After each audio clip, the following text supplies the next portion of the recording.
sapagkat o Diyos, sa iyo, Panginoon, na dugo na nabubos doon sa krus ng Kalbaryo, Panginoon. Kami, Panginoon, tumanggap, Panginoon, ng kaligtasan, Lord God. Lord God, tinataas namin sa iyo, Panginoon, ang mga elementong ito, Diyos. Pakalinisin mo, Panginoon, ang lahat ng ito. Alam namin, Panginoon, meron kang purpose sa aming mga buhay kung bakit palagi mo ito, Panginoon, na nais ipagawa sa bawat isa sa amin, Ama. We thank you, Father, and we bring you the glory and honor in Jesus' name. Sige po, pa-distribute.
Sabi po doon sa Romans 3:10, as it is written, there is no one righteous, not even one.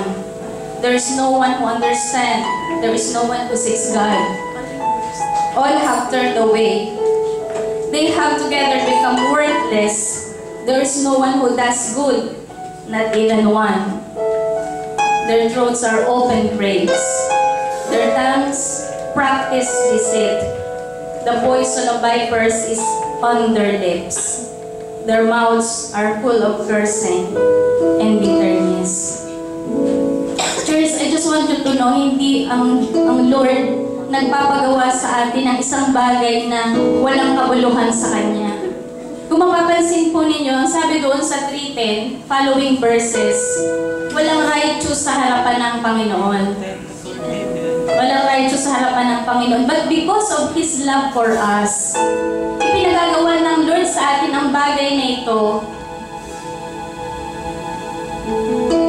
Minsan siguro may nagtatanong sa inyo, bakit ba kailangan nating gawin na magkaroon tayo ng partaking of bread and wine every week? Sabi po doon kasi, there is no one, even one. Pero sabi yung bread po na tinitake po natin every Friday, it symbolizes yung katawan ng Panginoon. Amen. Ang katawan ng Panginoon na siyang nabayubay dun sa krus para tayo ay magkaroon ng kagalingan. That when we accept Christ, at na-connect tayo sa Panginoon, nagkakaroon tayo ng kagalingan. Now, sabi po doon, we are not righteous in the eyes of the Lord. Amen. Pero dahil sa tinamo ng Panginoon na sugat sa Kanyang katawan,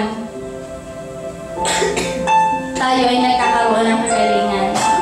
And it is not, hindi po aksidente na ipinapagawa ng Panginoon sa atin, na ipinaiinom sa atin ng Panginoon yung wine, which symbolizes the blood of Jesus. Kasi ang sabi po doon, their throats are open graves, their tongues practice deceit. The poison of vipers is in their lips, their mouths are full of cursing and bitterness. By the blood of Jesus, winawash po tayo ng Panginoon. Amen? At sa pagpartake po natin ng wine na ito, hinuhugasan ng Panginoon ang lahat ng mga bagay na lumalabas sa ating mga dila, sa ating mga labi. Ito man ay curses, ito man ay mga negative na sinasabi ng ating mga labi. The Lord is washing us by His blood, and it is not an accident sa atin that the Lord wants us to do this.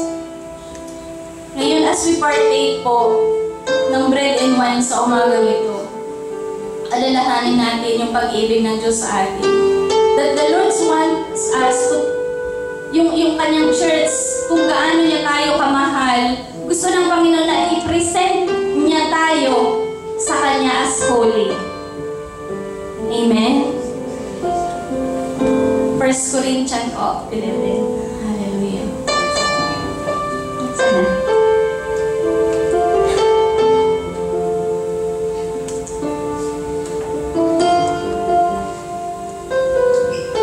Hallelujah, Lord God Jesus. Itaas po natin yung ating mga bread and wine. Father God, we just thank you, Father, for your love, for your amazing love in our lives, Lord God. That as we partake, Father, the bread, Panginoon, salamat, Panginoon, that we have received healing, Panginoon, that comes from you. Lord God, as we partake, Father, the wine, Father, that symbolizes your blood, it cleanses us, Lord God. Pinilinis nito, Panginoon, ang aming mga buhay, Lord God. Binibigyan mo kami, Panginoon, ng kagalingan, Lord God. We thank you. We thank you for your love, Lord God. That by doing this, Lord God, may i-present namin, Panginoon. May i-present mo kami, Panginoon, sa iyo, Lord God, as holy. Father, we thank you. Hallelujah. Hallelujah. At basahin po natin. And when he had given thanks, he broke it. He broke the bread and said, "This is my body, which is for you. Do this in remembrance of me." Following verses po. And in the same way, after supper, he took the cup, saying, "This cup is the new covenant in my blood. Do this whenever you drink it in remembrance of me."